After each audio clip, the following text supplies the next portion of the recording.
Os preços dos alimentos poderiam ser menores no país caso a taxa de juros fosse reduzida. Com a Selic em 15% ao ano desde junho, os produtores rurais reclamam que ficou mais difícil investir.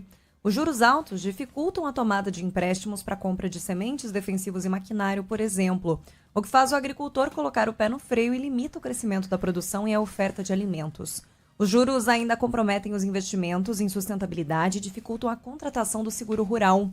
O presidente da Federação da Agricultura do Estado de São Paulo, Tirso Meirelles, diz que o produtor trabalha com margens apertadas e que isso pode colocar a segurança alimentar do país em risco. Hoje nós estamos tendo uma alta produtividade, hoje o produtor rural trabalha magnificamente nesse processo de produtividade, os custos dele aumentou demais e a margem dele é muito pequena. Então, na realidade, para que você possa manter a segurança alimentar do nosso país, e você sabe disso, que 63% de tudo que nós produzimos no nosso país fica no nosso país. Nós exportamos o restante. Então, você vê que a segurança alimentar é muito séria para o país. Então, sem dúvida nenhuma, a taxa de juros desta está quebrando o país. Não há a menor dúvida, né? Taxa de juros alta é um remédio para ser ministrado por pouco tempo. É o ideal. É o ideal. Você dá um choque quando necessário, porque a inflação ela destrói as pessoas. Então, você tem que dar um choque muitas vezes de juros. Quando você fica dando um remédio por muito tempo, é aquilo, aí compromete o rim, vai comprometendo. Intestino, trato intestinal, essas coisas. Não é uma coisa saudável.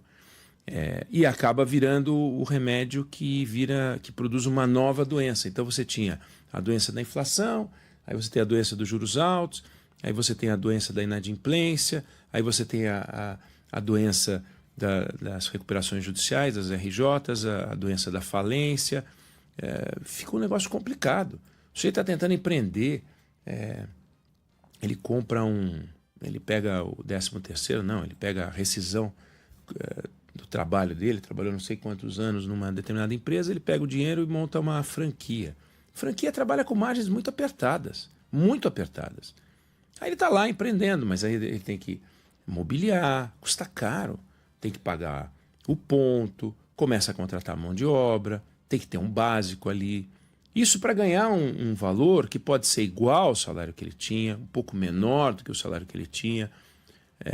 E é isso que ele queria fazer. Ele diz, não, mas aí depois eu posso pegar uma segunda franquia, uma terceira franquia. Eu conheço gente que tem 2, que tem 3, que tem 4 franquias. E está ali fazendo conta. Um dia eu peguei a estrada saindo aqui de São Paulo e fui reconhecido num restaurante da estrada. E a pessoa que me reconheceu veio falar comigo porque ele gostava das discussões, adora a Band News FM. E ele falou, olha, eu nasci numa favela, trabalhei e tal, aí eu peguei uma franquia, depois tive uma outra franquia, então ele se tornou um franqueador de uma grande marca. E ele começou a falar que o objetivo dele era dizer o seguinte, olha, quem quer, quem se esforça, quem tem dedicação, pode se superar, consegue. E ele também dava aula de artes marciais e também fazia um trabalho social muito grande, porque ele se sentia responsável para evitar que pessoas que nasceram onde ele nasceu, ele disse, os meus amigos foram todos para o crime. Eu não quero que isso aconteça com esses pequenos jovens e tal. Beleza, ó, que bacana, eu gostei, adorei o que ele falou. Aí esse camarada, ele depende do retorno que ele tem no negócio dele. Se ele começa, todos são endividados, todos têm alguma dívida, não tem jeito, se quiser expandir, se você for expandir com o dinheiro que você guardou, você não vai expandir. Então você tem que expandir com o dinheiro de empréstimo. Mas se o empréstimo te cobra mais do que aquilo que você ganha no seu negócio, você não vai expandir. Se você não expandir, você não gera emprego. Se você não gera emprego, você contribui, inclusive, com a criminalidade. Então, a responsabilidade social por trás de uma política monetária é brutal. Não só econômica. Social. Gera desajustes os mais variados. Agora, não volto a insistir, eu faço sempre questão de falar isso, não é uma decisão dos senhores, que aliás vão se reunir na semana que vem, na terça e na quarta-feira, dos senhores daquele prédio preto do Banco Central. Não cabe a eles aleatoriamente dizer agora eu vou subir o juro, agora eu vou baixar o juro. Não dá. O governo é irresponsável, o governo é perdulário, o Estado é perdulário. Os governantes agora aprovaram um negócio que é uma vergonha. Vergonha, um nojo. Os estados se endividaram. Se endividaram porque eles precisavam, na percepção deles e tal. Aí o governador novo chega e ele não assume a responsabilidade por aquilo que o seu antecessor fez. Ele joga no antecessor a responsabilidade pela dívida e parte para uma renegociação. E foram várias as renegociações com o governo federal de dívidas contraídas pelos estados. Várias. Até que no governo Dilma, a Dilma fez uma negociação absolutamente generosa, a mais generosa já imaginada. Não tinha como ser mais generosa. Bom, o que eles fizeram? Não pagaram. Não pagaram. Nenhuma das negociações eles pagaram. Sempre, não pode. Não cortam um alfinete. Não cortam nada, não são responsáveis, são totalmente irresponsáveis. Os governadores são irresponsáveis. E eles usam a dívida como uma moeda de troca. Se não me ajudar, eu vou lá e te prejudico, senhor presidente, nas votações do Congresso Nacional. Lembra que eu falei liturgia, correção, ética, princípio? Não, esquece. Aí agora aprovaram um negócio que é um nojo.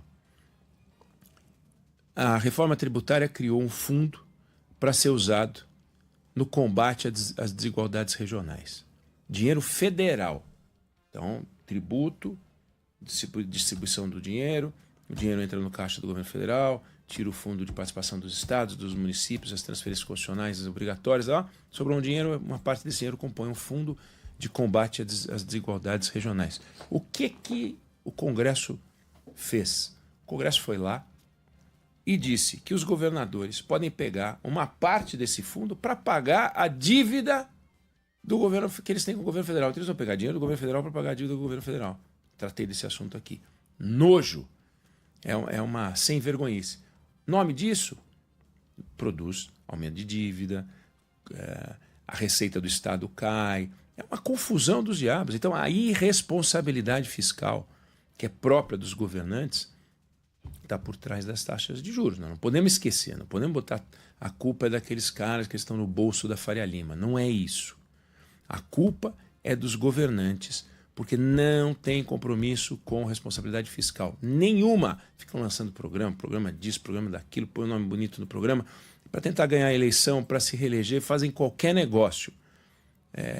E aí depois vem a taxa de juros, e aí a gente fica com raiva natural da taxa de juros, mas a culpa é das pessoas em quem a gente vota.